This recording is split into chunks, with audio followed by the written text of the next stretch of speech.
সমঝোতা না হলে বিকল্প জোটে নির্বাচন, বিএনপিকে নূরের হুঁশিয়ারি।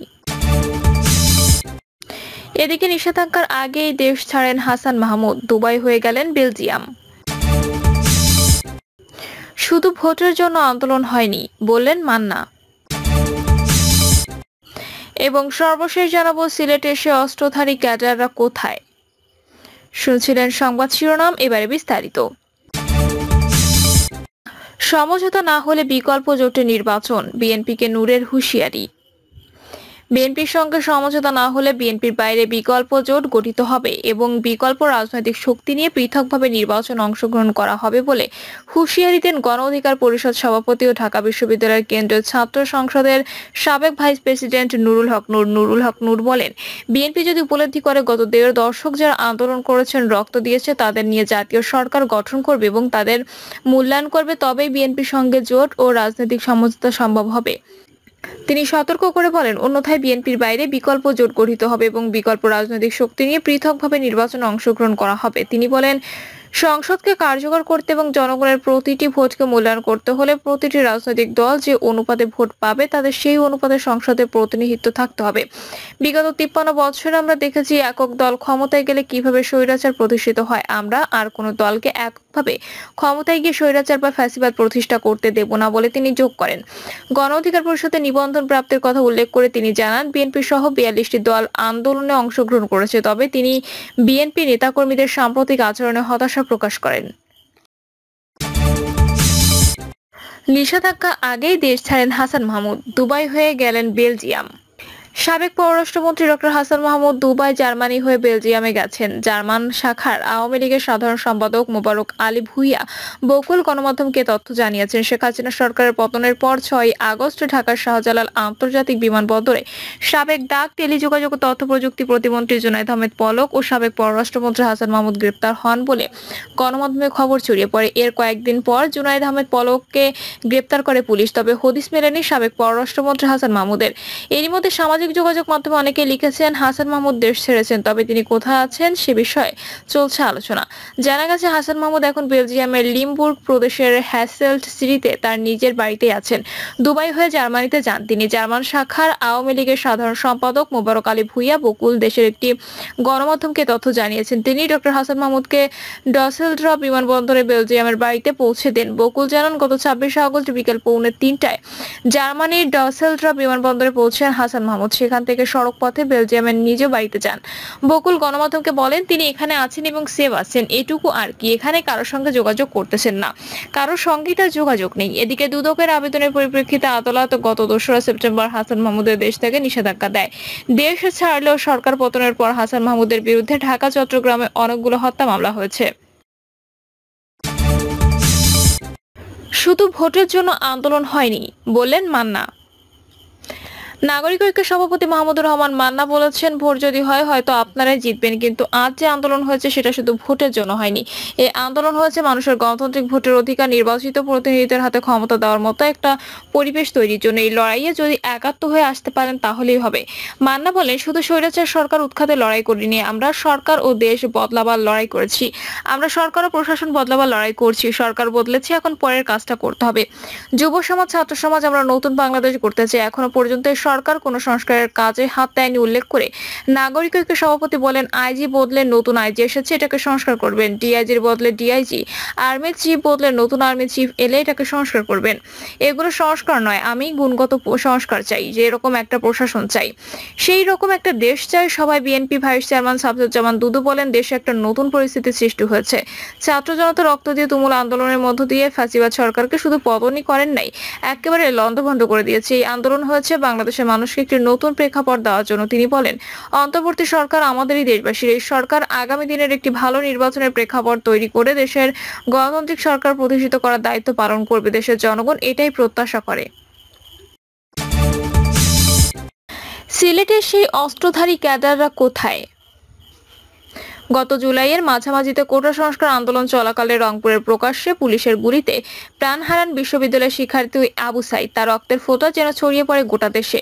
উত্তপ্ত হয় সব বিশ্ববিদ্যালয় কলেজ ক্যাম্পাস। সিলেটেও বিশ্ববিদ্যালয় কলেজ ক্যাম্পাসে আন্দোলন ক্রমশ বিস্তৃত হয়, ছড়িয়ে পড়ে মহানগর থেকে উপজেলা এমনকি গ্রামীণ জনপদেও। এই আন্দোলন দমনে প্রশাসনকে কঠোর হওয়ার নির্দেশ দেয় সে সময়কার শেখ হাসিনার সরকার। পাশাপাশি ক্ষমতাসীন দল আওয়ামী লীগ, ছাত্রলীগ, যুবলীগ সহ তাদের সহযোগী সংগঠনগুলোকে মাঠ দখলের নির্দেশনা দেয়। নির্দেশনার পর 4 আগস্ট বিকেল 4টায় সিলেটে পুলিশের পাশাপাশি আন্দোলনকারীদের দমনে রাজপথে অত্যাধুনিক আগ্নেয়াস্ত্র হাতে নামে ছাত্রলীগ, যুবলীগ, স্বেচ্ছাসেবক লীগ সহ ক্ষমতাসীনদের বিভিন্ন সংগঠনের ক্যাডাররা। সেদিন সর্বাত্মক অসহযোগ আন্দোলন বাস্তবায়নে অবস্থান কর্মসূচি ছিল ছাত্র জনতা। তাদের কর্মসূচি ঠেকাতে নগরের প্রাণকেন্দ্র কোর্ট পয়েন্টে আগ্নেয়াস্ত্র হাতে জড়ো হন ক্ষমতাচ্যুত আওয়ামী লীগের সহযোগী সংগঠনের শত শত সশস্ত্র ক্যাডার।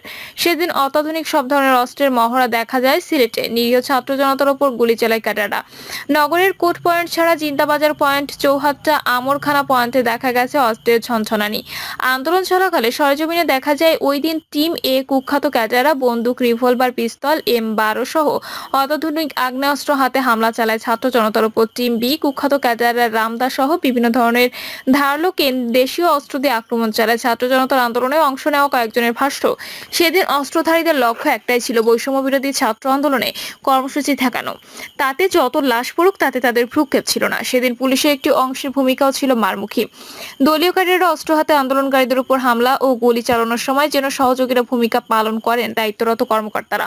সেদিন আন্দোলনকারীদের উপর পুলিশ ও আওয়ামী লীগের নেতাকর্মীদের চড়াও হওয়া প্রসঙ্গে একাধিক প্রত্যক্ষদর্শী অভিযোগ করেন, দুপুর গড়ানোর আগেই আন্দোলনকারীদের উপর কোনো কারণ ছাড়াই চড়াও হয় পুলিশ। শুরু হয় বৃষ্টির মতো গুলিবর্ষণ। সাউন্ড গ্রেনেডের শব্দে কোর্ট পয়েন্ট এলাকা রণক্ষেত্রে পরিণত হয়। এক পর্যায়ে ছাত্র জনতা পিছু হটে, আহত হয় বহু মানুষ। এর খানিক বাদে আওয়ামী লীগের নেতাকর্মী সহ সশস্ত্র সন্ত্রাসীরা কোর্ট পয়েন্টে দখল নেয়। সময় জিন্দাবাজার ও চৌহাট্টায় দেখা যায় সশস্ত্র মহড়া। অনেকে বলছেন সেদিন যে অস্ত্রের মহড়া হয়েছিল সিলেটবাসী অতীতে এমনটা দেখেনি, আর এখনো সিলেটের রাজপথে প্রকাশ্যে এত অত্যাধুনিক অস্ত্র হাতে কাউকে মহড়া দিতে দেখা যায়নি। কখনো এমন ভয়ঙ্কর অস্ত্র নিয়ে প্রতিপক্ষকে ঘায়েল করতে কেউ সিলেটের রাজপথে নামেনি।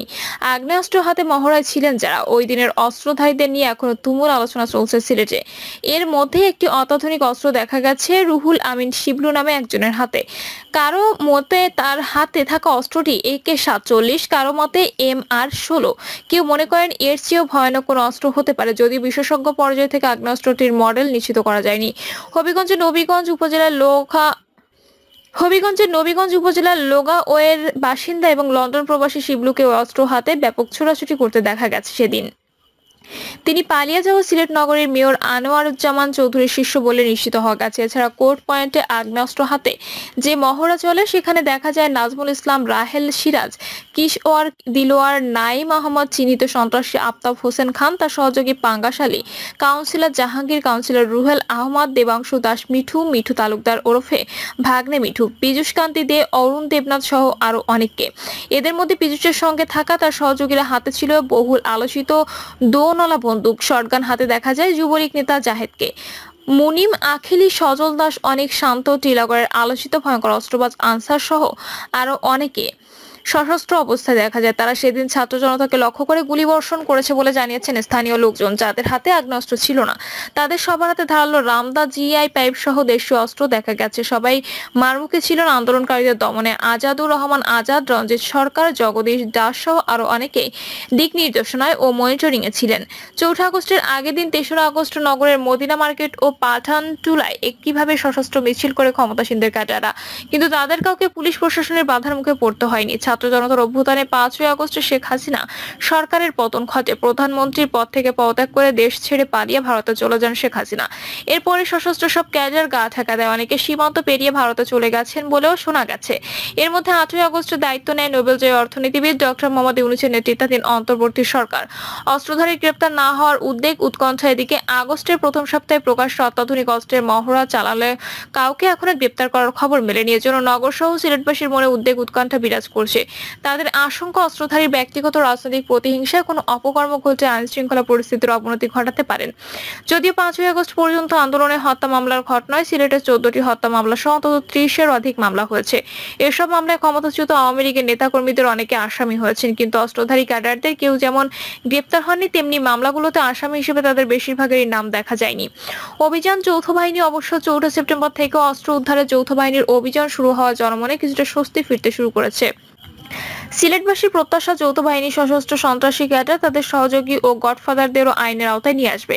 সিলেটের অতিরিক্ত জেলা ম্যাজিস্ট্রেট মোহাম্মদ আনোয়ারুজ্জামান বলেন, যৌথ বাহিনীর অভিযানে অপরাধী অস্ত্রধারীদের ধরা হলে তাদের বিরুদ্ধে অস্ত্র আইনে মামলা হবে। অভিযানে সহযোগিতার জন্য ম্যাজিস্ট্রেটও থাকবেন। অবৈধ অস্ত্র ও মাদক উদ্ধারের অভিযান চালানো হবে। তিনি বলেন, সিলেট জমাযোগ্য 544টি অস্ত্রের মধ্যে 460টির বেশি অস্ত্র জমা পড়েছে। এখনো 84টি অস্ত্র জমা করা হয়নি। এর মধ্যে মেট্রোপলিটন এলাকায় মোট অস্ত্র 190টি এবং জেলায় 354টি আগ্নেয়াস্ত্র রয়েছে। তার মধ্যে পিস্তল ও রিভলভার 54টির মধ্যে 21টি জমা পড়েছে। সিলেট মহানগর পুলিশের অতিরিক্ত উপকমিশনার মোহাম্মদ সাইফুল ইসলাম বলেন, অস্ত্রধারী অপরাধীদের ধরতে অভিযান চলছে। প্রিয় দর্শক, এই ছিল এখনকার সর্বশেষ সংবাদ। আপডেট সব সংবাদ পেতে চ্যানেলটি সাবস্ক্রাইব করে বেল আইকনটি ক্লিক করে রাখুন।